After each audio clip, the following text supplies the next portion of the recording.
इतिहास। अकबर। अकबर का जन्म 15 अक्टूबर 1542 को अमरकोट के राजा बीरसाल के महल में हुआ था। अकबर की मां हमीदा बानो बेगम थी और धाय मां अर्थात बच्चे का पालन पोषण करने वाली मां महम अनगा थी।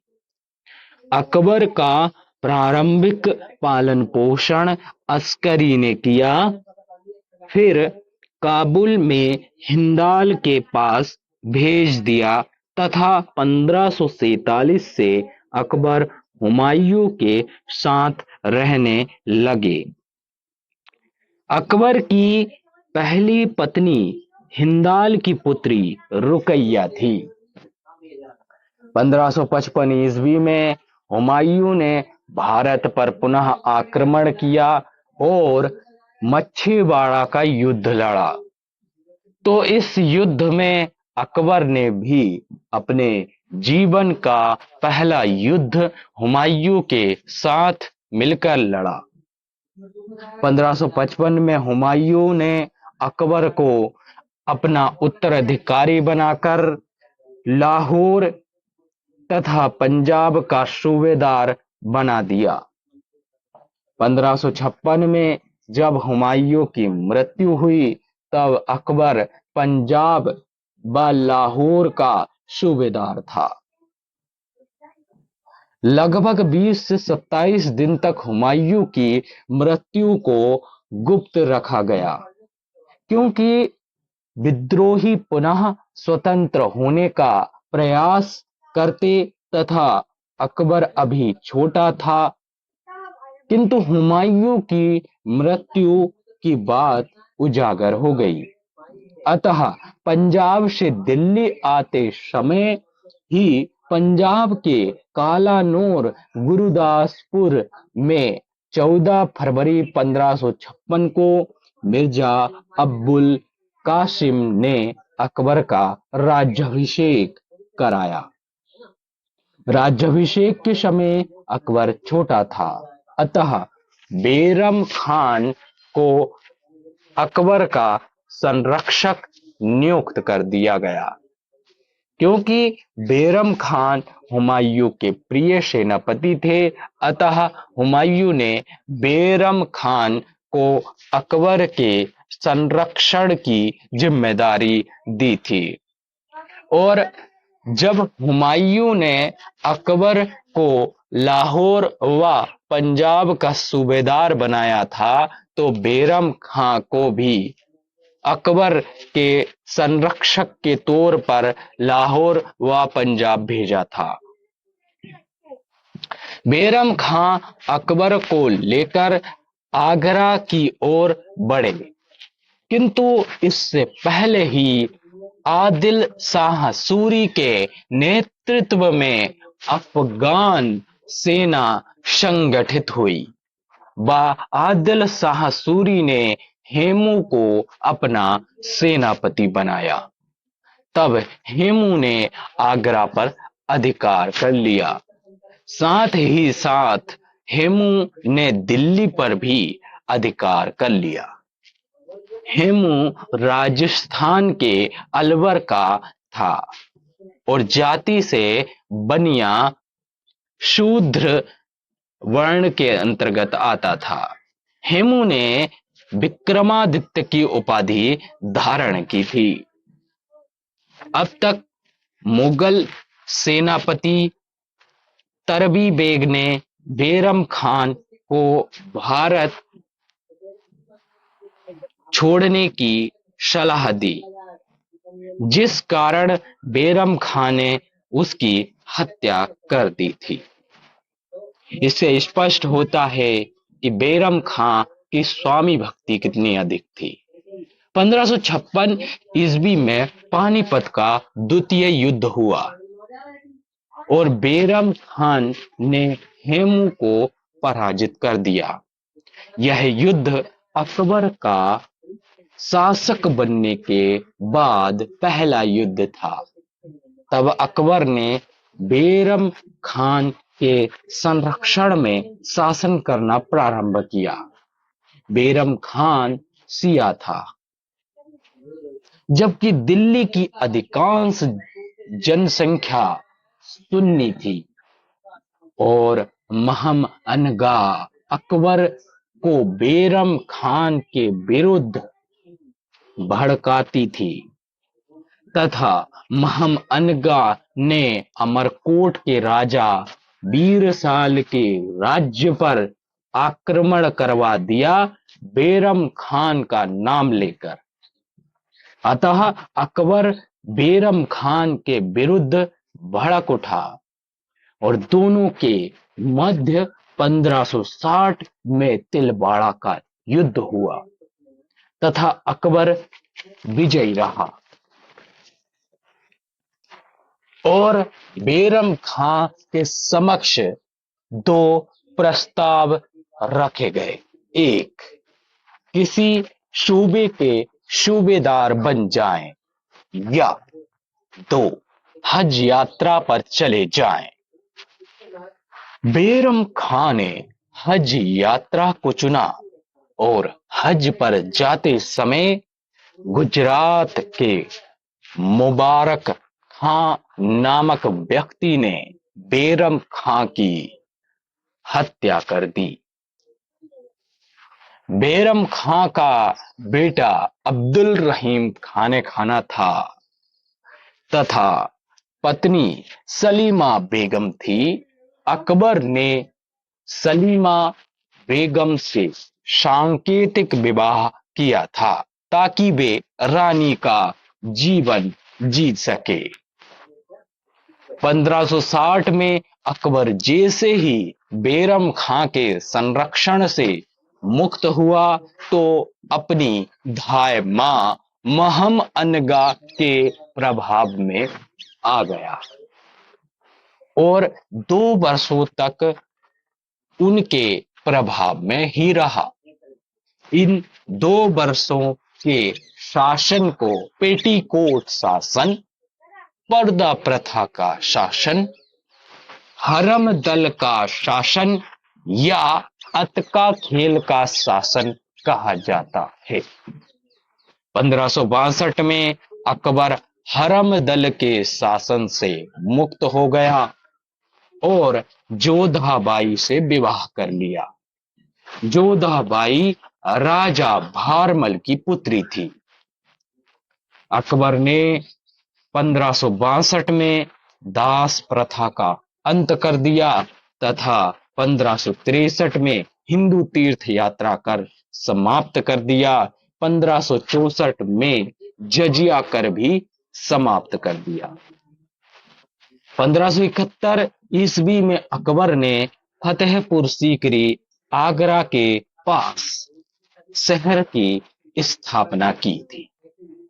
1575 ईस्वी में फतेहपुर सीकरी शहर में इबादत खाना की स्थापना की थी, जिसमें प्रारंभ में केवल सुन्नी संप्रदाय के लोगों को आने की अनुमति थी, किंतु बाद में 1578 ईस्वी में अकबर ने इबादत खाना में सभी धर्मों के लोगों को अनुमति दी गई। इस इबादत खाना में सभी धर्मों के लोग बृहस्पतिवार के दिन इकट्ठा होते थे और अपने अपने धर्म की विशेषताओं का उल्लेख करते थे, किंतु बहुत ही जल्द यह इबादत खाना को बंद करना पड़ा क्योंकि वहां मारपीट शुरू हो जाती थी। अकबर की इस नीति को सुलह ए कुल की नीति कहा जाता है और अकबर ने अमीर उल मोमिनी की उपाधि धारण की थी, जो केवल खलीफा धारण करते थे। पैगंबर के बाद खलीफा आते हैं। 1579 ईस्वी में अकबर ने मजहरनामा की घोषणा की थी। मजहर के तहत अकबर ने धार्मिक एकाधिकार प्राप्त कर लिया और धार्मिक मामले में अकबर को सर्वोपरि माना गया और जो धार्मिक विवाद उत्पन्न होंगे उनको राजा हल करेगा। किंतु कुरान पर राजा का अधिकार न होकर हाफिज, खलीफाओं इत्यादियों का ही रहेगा। 1582 ईस्वी में अकबर ने दीन ए इलाही अर्थात ईश्वर का धर्म नामक नया धर्म चलाया। यह धर्म मानने के लिए कोई बाध्य नहीं था। दीन ए इलाही धर्म को मानने वाला एकमात्र हिंदू राजपूत महेश दास अर्थात बीरबल था। दीन ए इलाही धर्म का प्रधान पुरोहित अब्बुल फजल थे। 1583 ईस्वी में अकबर ने इलाही संवद जारी किया। अकबर के दरबार में हिंदू धर्म के दो विद्वान रहते थे, एक पुरुषोत्तम तथा दो कुंभनदास। अकबर के दरबार में पारसी धर्म के विद्वान दस्तूर मेहर जी राणा रहते थे। अकबर के दरबार में ईसाई धर्म के विद्वान एका बीबी रहते थे। अकबर के दरबार में जैन विद्वान हरि विजय सूरी रहते थे, जिन्हें अकबर ने जगत गुरु की उपाधि दी थी। अकबर ने चौथे सिख गुरु रामदास को अमृत तालाब बनवाने हेतु 500 बीघा जमीन दान में दी थी। अकबर के समकालीन सूफी संत शेख सलीम चिश्ती थे। अकबर इनसे सर्वाधिक प्रभावित थे। इसी कारण अकबर ने अपने बेटे का नाम सलीम रखा था, जो आगे जाकर जहांगीर के नाम से जाना गया। शेख सलीम चिश्ती का मकबरा फतेहपुर सीकरी में है। फतेहपुर सीकरी शहर का वास्तुकार बहाउद्दीन था। फतेहपुर सीकरी को अकबर ने अपनी राजधानी बनाई थी, किंतु वहां पानी की कमी के कारण अकबर को पुनः दिल्ली आना पड़ा था। अकबर की मुद्रा प्रणाली। अकबर ने राम सीता नामक सिक्का चलवाया। अकबर ने शेरशाह सूरी द्वारा चलवाए गए रुपया व दाम को जारी रखा। 1 रुपया अकबर काल में 40 दाम बराबर था। 1 रुपया शेरशाह सूरी के काल में 64 दाम बराबर था। अकबर के समय वृत्ताकार गोल सिक्का इलाही तथा आयताकार सिक्का जलाली कहलाता था। 1 इलाही 10 रुपए बराबर। अकबर काल में इलाही सिक्का ही सर्वाधिक प्रचलित सिक्का था। अकबर के समय भू राजस्व व्यवस्थाएं एक जप्ती प्रणाली, भूमि के माप अर्थात आकार के आधार पर लगान अर्थात कर निर्धारण व्यवस्था को जब्ती प्रणाली कहते हैं और इसी आधार पर कर लिया जाता था। ये शेरशाह सूरी के समय भी थी।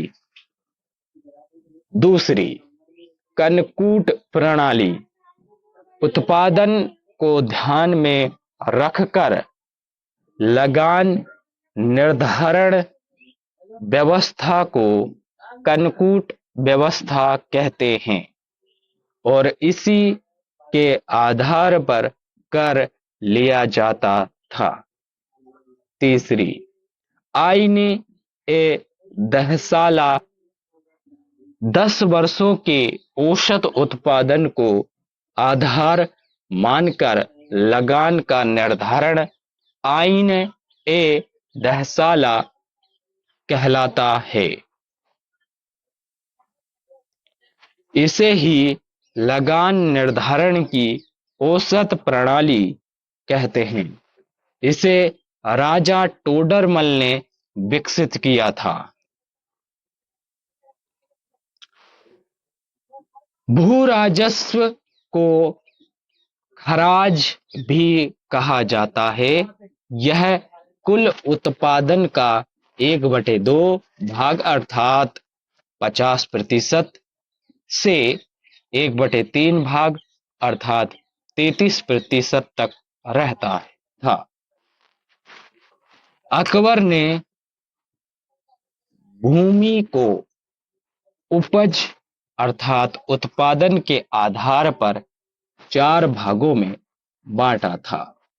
एक, ओझल भूमि, इसमें प्रति वर्ष उत्पादन एक समान होता था। 2, परती भूमि, इसमें एक वर्ष के अंतराल पर उत्पादन एक समान होता था। 3, चाचर भूमि, इसमें 4 वर्ष के अंतराल पर उत्पादन एक समान होता था। 4, बंजर भूमि, इस भूमि पर कृषि नहीं होती थी।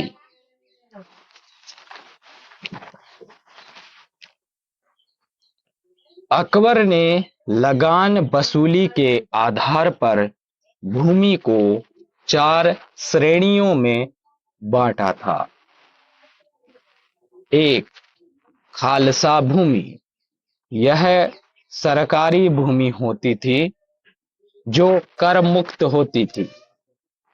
2, जागी भूमि, यह भी सरकारी भूमि होती थी किंतु यह मनसबदार को दी गई भूमि थी। इस भूमि से कर मनसबदार या जागीरदार वसूल करते थे। 3, बेबाकी भूमि, यह सरकारी भूमि होती थी और इस भूमि के द्वारा जागीरदार या मनसबदार के वेतन की क्षतिपूर्ति कर वसूल करके की जाती थी। 4, मददगास भूमि, यह भूमि दान में दी जाती थी। अकबर के नवरत्न अकबर के दरबार में विविध क्षेत्रों के विशेषज्ञ विद्वान रहते थे जो 9 थे। 1, बीरबल, इनका मूल नाम महेश दास था। ये दीन ए इलाही धर्म को अपनाने वाले एकमात्र हिंदू और राजपूत थे। बीरबल अकबर का प्रधान सलाहकार थे। बीरबल की मृत्यु 1586 ईस्वी में यूसुफ जाही जम्मू कश्मीर के विद्रोह को दबाते समय हो गई थी। अकबर ने बीरबल को कवि प्रिय व राजा की उपाधि से सम्मानित किया था। 2, तानसेन, इनका मूल नाम राम तनु पांडे या तन्ना मिश्रा था। यह अकबर के दरबार में सबसे प्रसिद्ध संगीतकार थे। तानसेन का जन्म ग्वालियर में हुआ था। इनकी प्रमुख रचना मियाँ का तोड़ी, मियाँ का मल्हार इत्यादि है। 3, टोडरमल। ये अकबर के दरबार में वित्त मंत्री के पद पर कार्यरत थे। टोडरमल ने राजस्व की आईने ए दहसाला पद्धति का विकास किया था। टोडरमल अकबर से पहले शेर शाह सूरी के दरबार में कार्यरत थे। 4, मानसिंह। यह राजा भारमल के पुत्र भगवान दास के पुत्र थे। अकबर ने अपने प्रमुख सेनापति मानसिंह के नेतृत्व में ही सर्वाधिक युद्ध विजित किए थे। 5, अब्बुल फजल। यह दीन ए इलाही धर्म का मुख्य पुरोहित था। इसने अकबरनामा पुस्तक लिखी जिसमें अकबर की चर्चा है। यह पुस्तक 7 साल में लिखी गई थी। इस पुस्तक के 3 भाग हैं। तीसरा भाग आईने ए अकबरी कहलाता है, जिसके अंतिम भाग में स्वयं अब्बुल फजल ने अपनी आत्मकथा लिखी है। 1602 ईस्वी में जहांगीर ने वीर सिंह बुंदेला के द्वारा अब्बुल फजल की हत्या करवा दी थी, क्योंकि अब्बुल फजल जहांगीर के अकबर के विरुद्ध विद्रोह को दबाना चाहते थे। 6, फैजी। ये अब्बुल फजल के बड़े भाई थे, जो अकबर के दरबार में कवि के पद पर थे। उन्होंने गीता तथा लीलावती पुस्तक, जो गणित से संबंधित है, का फारसी अनुवाद किया था। 7, अब्दुल रहीम खाने खाना। यह बेरम खां का पुत्र था। अकबर ने अब्दुल रहीम को अनुवाद विभाग का प्रधान बनाया था। अब्दुल रहीम खाने खाना ने बाबर की आत्मकथा तुजुक ए बाबरी का फारसी में अनुवाद किया था तथा इस अनुवादित पुस्तक का नाम बाबरनामा है। 8, मुल्ला दो प्याजा।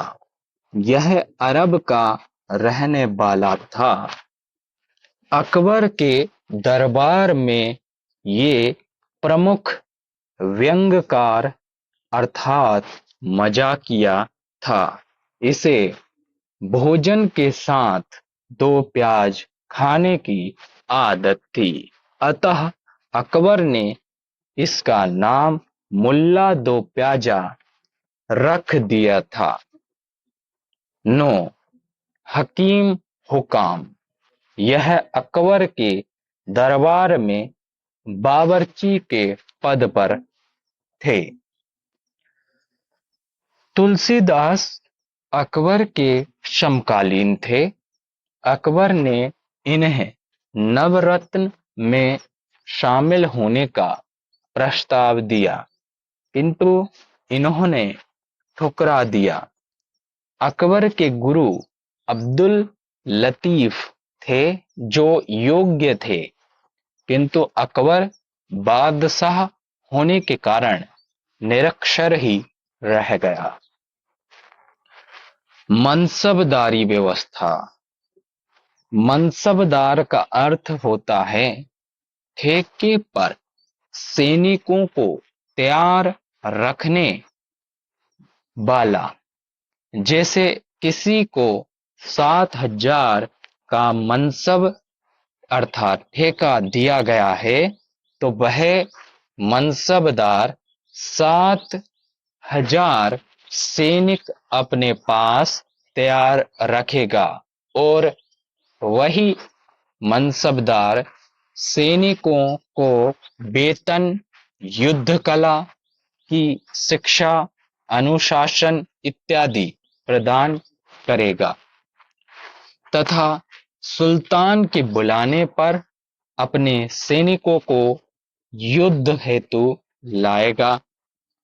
तब सुल्तान मनसबदार अर्थात ठेकेदार को सैनिकों को रखने के कुल खर्च से अधिक मूल्य का लगान वसूल कर सकने वाली जागी भूमि प्रदान करेगा।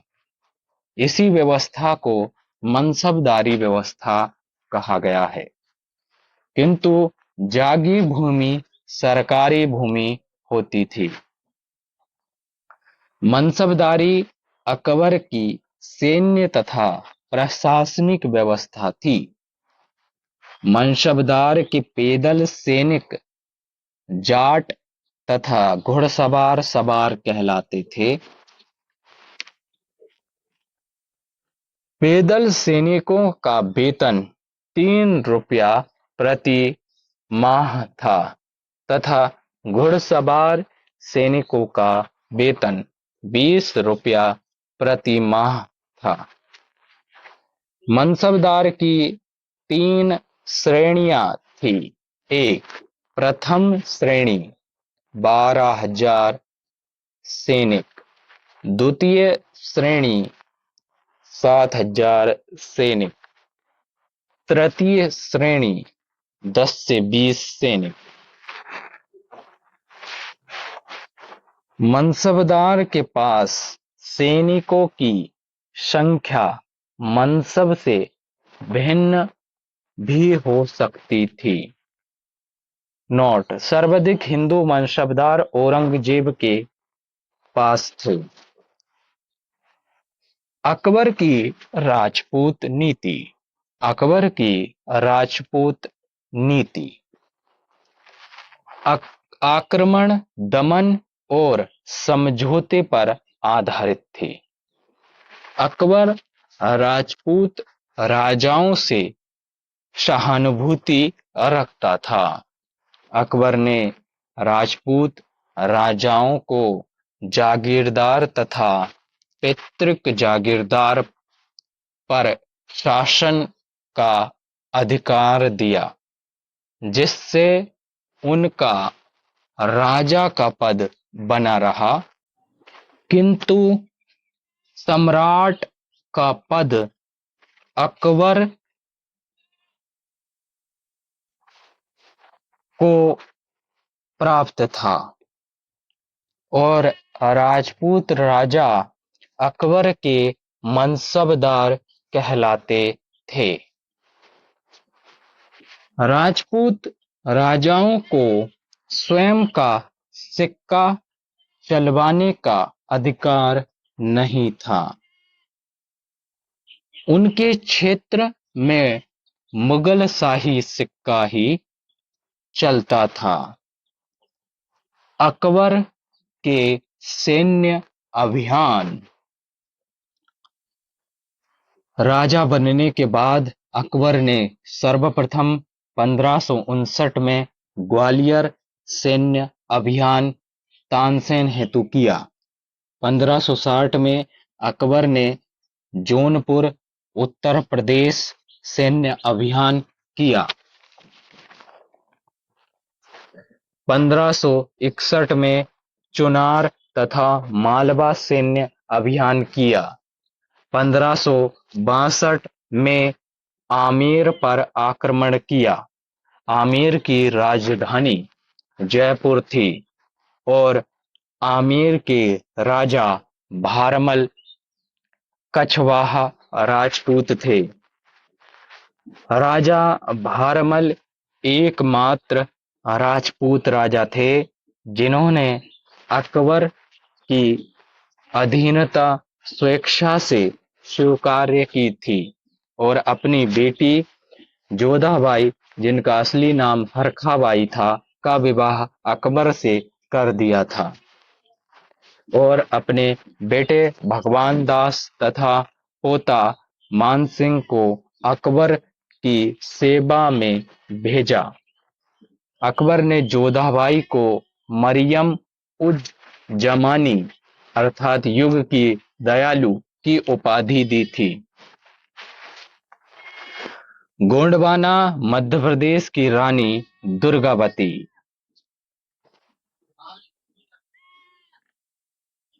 राजा दलपत शाह की विधवा ने कभी भी अकबर की अधीनता स्वीकार नहीं की।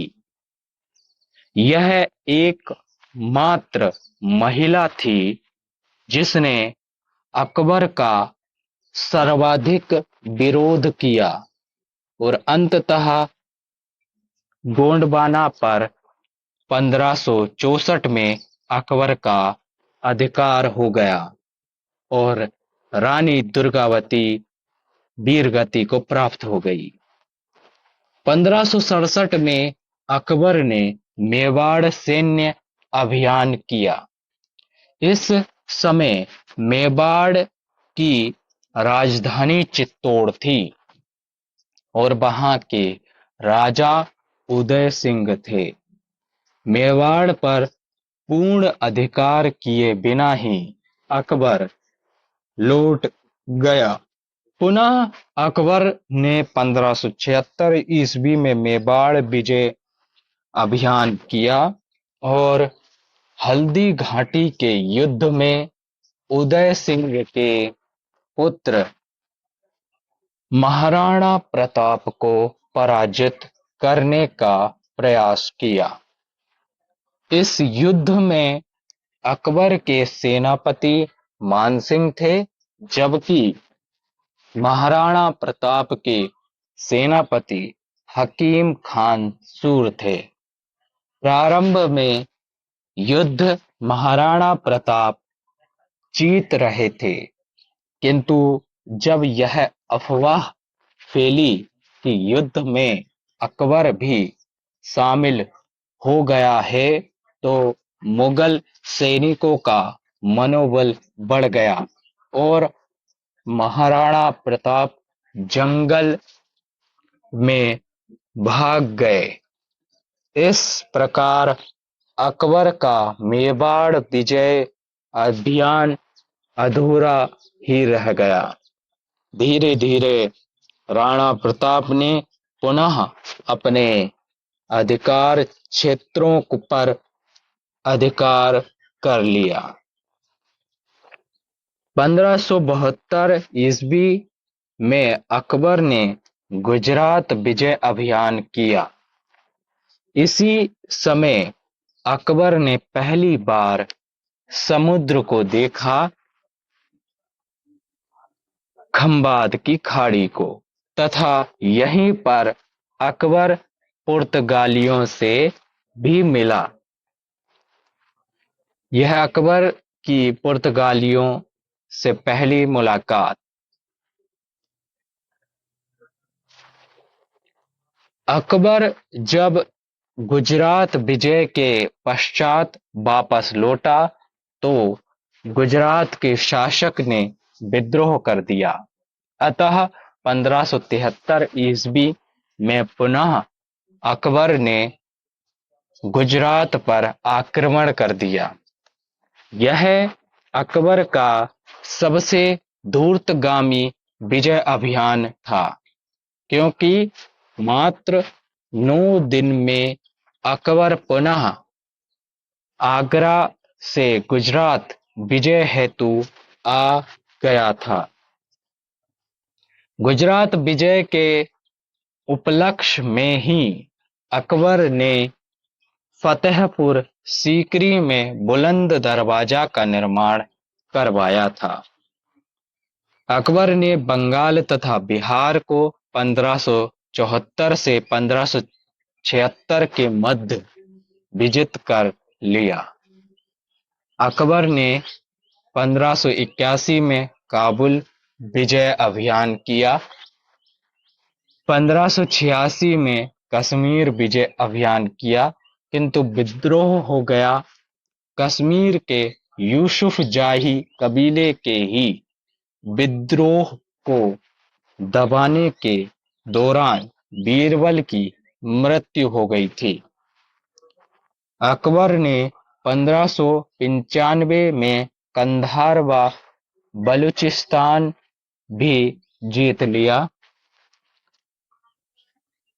दक्षिण भारत में अकबर के सैन्य अभियान।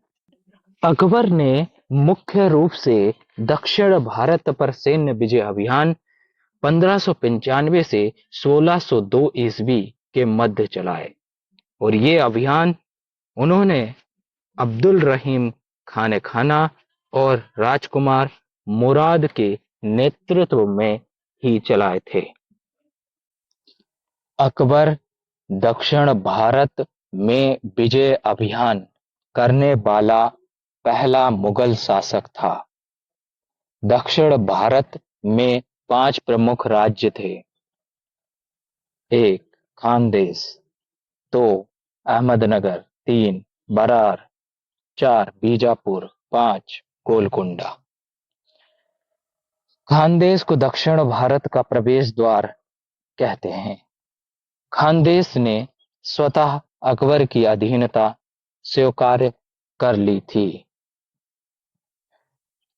अकबर ने 1595 ईस्वी में अहमदनगर की शासिका चांद बीबी, जो निजाम शाही वंश की थी, निजाम शाही वंश अहमदनगर का वंश है, तथा अली आदिल प्रथम की विधवा थी।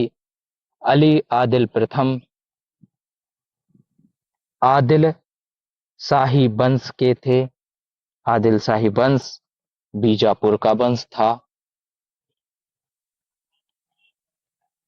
से युद्ध करके उससे बरार तथा अहमदनगर और बरार का किला का क्षेत्र जीत लिया।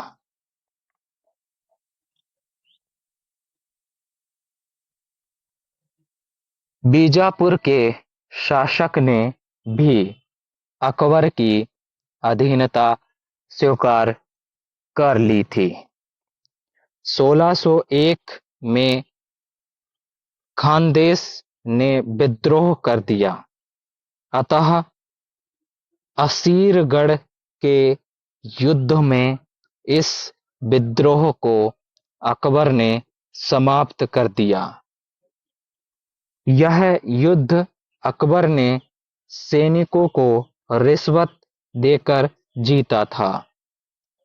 असीरगढ़ का युद्ध अकबर के जीवन का अंतिम युद्ध था। इस प्रकार असीरगढ़, बीजापुर, अहमदनगर, बरार, खानदेश पर मुगलों का अधिकार हो गया।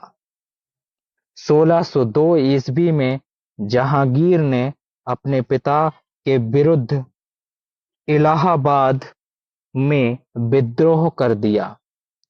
इस विद्रोह को दबाने के लिए अकबर ने अब्बुल फजल को भेजा, किंतु जहांगीर के कहने पर वीर सिंह बुंदेला ने उनकी हत्या करवा दी।